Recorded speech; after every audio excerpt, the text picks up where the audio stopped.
तो दोस्तों, कैसे हैं आप सब। राम जी की पाठशाला में आपका बहुत बहुत स्वागत है। उम्मीद करता हूं आप सब अच्छे होंगे और आपकी तैयारी बहुत ही बढ़िया ढंग से चल रही होगी। हम लोग लेखपाल परीक्षा के लिए ग्रामीण परिवेश एक गंभीर विषय उसका अध्ययन कर रहे हैं और अब तक हमने दो महत्वपूर्ण टॉपिक को ख़त्म कर लिया है विद फंडामेंटल। पहला टॉपिक है ग्राम्य विकास भारतीय संदर्भ में और दूसरा है ग्राम्य विकास कार्यक्रम। आज तीसरे बड़े टॉपिक को बहुत सोचने समझने के बाद शुरू करने जा रहा हूं, जो है ग्राम विकास संबंधी केंद्रीय योजनाएं, और इसके बाद ग्राम विकास संबंधी उत्तर प्रदेश राज्य की योजनाओं की चर्चा हम लोग करेंगे। इन टॉपिक्स को मैंने पहले क्यों चूज़ किया, क्योंकि यही सबसे बड़े टॉपिक्स हैं। उसके बाद तो थोड़ी बहुत कम वीडियोस में आपके बाकी के टॉपिक्स पूरे हो जाएंगे। तो धैर्य के साथ अब इन योजनाओं को पढ़ाना शुरू कीजिए। मुख्यतः इन योजनाओं में आपको इन योजनाओं के नाम एवं इनके संचालन वर्षों को याद रखना है। ये वर्ष का मतलब कब से चले थे। और दूसरी बात आपको याद रखनी है, अगर किसी पर्टिकुलर योजना में केंद्र सरकार और राज्य सरकार की सहभागिता है तो कितनी प्रतिशत सहभागिता है, इस बात को भी आपको ध्यान रखना है। राम जी की पाठशाला बहुत तरीके से आपको पढ़ा रहा है। आप में से बहुत सारे लोगों की यह शंका रहती है कि सर आप रोज़ वीडियो क्यों नहीं देते। तो आपको मैं एक बात बताता हूँ, बेहतर कंटेंट बनाने के लिए समय लगता है, रिसर्च लगती है। एक जगह से चीज़ों को नहीं उठा के पढ़ाया जाता, बहुत सारी जगह से चीज़ों को उठा के डेटा को वेरीफाई करके तब आप तक पहुंचाया जाता है। उम्मीद करता हूं आप मेरी बात समझ रहे होंगे। आज 4 प्रमुख योजनाओं को हम पढ़ने वाले हैं। इन 4 प्रमुख योजनाओं में सबसे पहली योजना है प्रधानमंत्री किसान मानधन योजना। इन योजनाओं को आप केवल और केवल परीक्षा पास करने के लिए न पढ़ें। इन योजनाओं का यदि आप लाभ उठा सकते हैं, इन योजनाओं के लिए यदि आप या आपके परिवार का कोई सदस्य पात्र है, वह उस पात्रता को धारण करता है, तो उस व्यक्ति को इस योजना के बारे में ज़रूर बताएं और अपने ग्राम पटवारी से मिल करके इन योजनाओं का लाभ आप अपने निजी जीवन में ले सकते हैं। तो प्रधानमंत्री किसान मानधन योजना, इस योजना को पढ़ाने से पहले आप एक बार इसका स्क्रीनशॉट ले लीजिए। और दूसरी योजना जो बोर्ड की दूसरी तरफ लिखी हुई है वह है प्रधानमंत्री किसान संपदा योजना। ठीक है, इन दोनों योजनाओं के बारे में मैं आपको बहुत विस्तार से बता रहा हूँ, जितनी आवश्यकता है उतने विस्तार से बता रहा हूँ।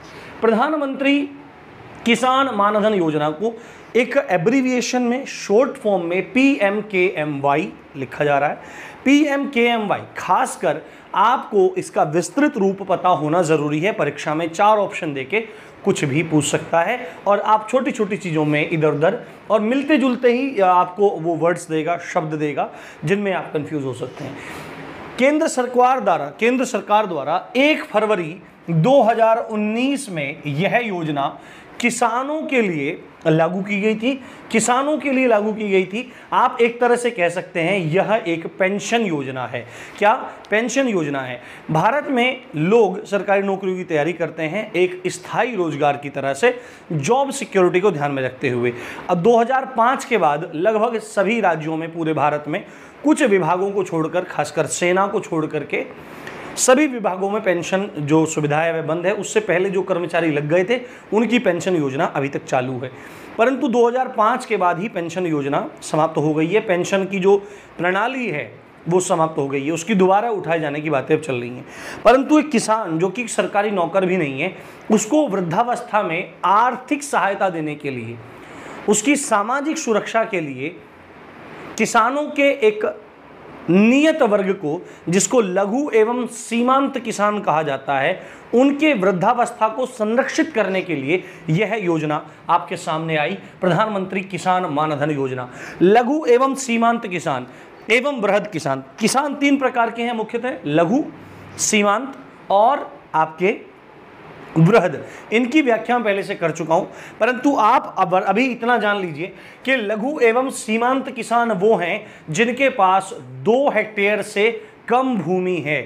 2 हेक्टेयर से कम भूमि है, यानी कि आप कह सकते हैं 20 बीघा के आसपास, मोटा तौर पर कि 20 बीघा से नीचे जिसके पास भूमि है, बीघा तो मतलब मानदंड अलग अलग हो जाते हैं, आप हेक्टेयर ही रखिए, 2 हेक्टेयर से कम की भूमि है, वो व्यक्ति, वो किसान इसके लिए पात्र है। लघु एवं सीमांत किसानों की सामाजिक सुरक्षा को ध्यान में रखते हुए एवं उनकी वृद्धावस्था को, उनके बुढ़ापे को संरक्षित करने के लिए प्रधानमंत्री किसान मानधन योजना को 1 फरवरी 2019 में लागू किया गया। कौन किसान इसके लिए पात्र है? कौन किसान इसके लिए पात्र है? सबसे पहला यहाँ पे शब्द आया लघु एवं सीमांत किसान, यानी कि वह किसान जिसके पास 2 हेक्टेयर से कम भूमि है, 2 हेक्टेयर से कम भूमि है, वह किसान इसके लिए पात्र है। उस किसान की आयु 18 से 40 वर्ष के बीच में होनी चाहिए। उस व्यक्ति की आयु 18 से 40 के बीच में होनी चाहिए और उस किसान का रिकॉर्ड 1 अगस्त 2019 तक उसके राज्य में, या वह यदि किसी केंद्र शासित प्रदेश, संघ शासित प्रदेश, यूनियन टेरिटरी से बिलोंग करता है, तो वहां के रिकॉर्ड्स में उसका नाम होना चाहिए। तो ये 3 पात्रता है, लघु एवं सीमांत किसान हो, यानी कि 2 हेक्टेयर से कम भूमि का मालिकाना हक रखता हो, दूसरा है 18 से 40 वर्ष की आयु हो, और 1 अगस्त 2019 तक राज्य के या किसी केंद्र शासित प्रदेश जहां से वह बिलोंग करता है वहां के रिकॉर्ड्स में उसका नाम दर्ज होना चाहिए। तो ये शर्तें हैं, ये पात्रता हैं। अब कोई व्यक्ति 18-40 के बीच में है, 2 हेक्टेयर से नीचे का भी है, उसके नाम भी रिकॉर्ड्स में है, तो इस योजना के तहत उस व्यक्ति को क्या लाभ मिलेगा? लाभ क्या मिलेगा कि यदि वह व्यक्ति 18 से 40 साल की आयु के बीच में अपना नाम इस योजना के अंतर्गत दर्ज करा लेता है, तो वह व्यक्ति जब 60 वर्ष पूरे कर जाएगा, यानी कि रिटायरमेंट एज में आ जाएगा, तो 60 वर्ष की आयु के बाद उस व्यक्ति को 3,000 रुपये प्रति माह पेंशन के रूप में दिए जाएंगे। 3,000 रुपये हर महीने उसके अकाउंट में ट्रांसफर कर दिए जाएंगे। ये इस पेंशन के तौर पर, वृद्धावस्था को संरक्षित करने के तौर पर, कि भाई 3,000 रुपये महीना आप अपना खर्चा पानी निकाल लो। ये बात इससे सामने आ रही है, यानी कि ये 20 साल के बाद का प्रोग्राम है। अगर ये 2019 में शुरू हुआ है तो आप मान के चलिए ये 2039 के आसपास जाके पूरा होगा, क्योंकि मैक्सिमम 40 साल की आयु का अगर अभी कर रहा होगा तो 20 साल बाद वो 60 साल का होगा, तो तब जाकर उसको मिलेगा। यदि ऐसा हो जाता है, कुछ दुर्घटना हो जाती है कि वह किसान मृत्यु को प्राप्त हो जाता है, मर जाता है वह किसान दुर्घटना में या किसी शारीरिक रूप से, प्राकृतिक रूप से, बीमारी में, तो उसकी पत्नी को 50% पेंशन की राशि दी जाएगी, यानी कि उसकी पत्नी को 1,500 रुपये प्रति माह अकाउंट में दिया जाएगा। ये बात आपको ध्यान रखनी। जो पेंशन सुविधा होती है वो मुख्यतः पत्नी और पत्नी के लिए होती है। यदि किसी का पति किसी विभाग में है और रिटायर हो गया है तो पूरी पेंशन मिलेगी। जितनी तनख्वाह होती है उसकी लास्ट टाइम रिटायरमेंट के टाइम पे जितनी तनख्वाह होती है उसकी आधी तनख्वाह मिलने लग जाती है पेंशन के रूप में। और यदि पति चला गया है किसी कारण से और पत्नी विद्यमान है, पत्नी जीवित है, मानो कि रिटायरमेंट के टाइम पे 1 लाख रुपए मिल रहे थे, तो पेंशन बनेगी लगभग 50,000 के आसपास, और पति को या जो व्यक्ति रिटायर हुआ उसको 50,000 रुपये प्रति माह मिलते रहेंगे। परंतु ऐसा हो जाता है कि रिटायर होने के 5 साल बाद, 7 साल बाद, 10 साल बाद पति चले गए, तो जो 50,000 रुपये पेंशन मिल रही थी अब वह उससे भी आधी होकर यानी 25,000 रुपये हर महीने उनकी पत्नी को मिलते रहेंगे। ऐसा पेंशन योजना में